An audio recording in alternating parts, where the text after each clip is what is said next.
এই তো পরশুদিন বিকেলবেলা চা আর বিস্কুট নিয়ে আমরা দুই কপতি মিলে বসেছি।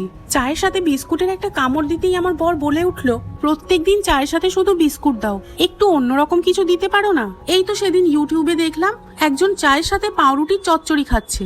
মাঝে মাঝে এরকম চচ্চড়িও তো দিতে পারো নাকি? পাউরুটির চচ্চড়ি শুনে আই এম তো অবাক। বললাম, এই পাউরুটি চচ্চড়িটা আবার কি গো? বর বলল, কেন সারাদিন এত ইউটিউব দেখো, পাউরুটি চচ্চড়ি জানো না? সার্চ করে দেখো, ঠিক পেয়ে যাবে। বরের কথা মতো সার্চ করতে শুরু করলাম। যতবারই পাউরুটি চচ্চড়ি বলে সার্চ করছি, পাউরুটির নানান রকম রেসিপি আসছে, কিন্তু পাউরুটি চচ্চড়ি নামে কোনো ভিডিও আসছে না। বর বলল, ফোনটা দাও, আমি বের করে দিচ্ছি।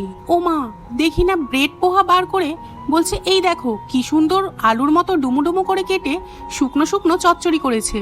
আমি বললাম, ওরে ক্যাবলা, এটা চচ্চড়ি নয়, এটা ব্রেড পোহা। নানান রকম ঘন্ট চচ্চড়ি খেয়ে খেয়ে কি পেটের সাথে মাথাটাও মোটা হয়ে গেছে?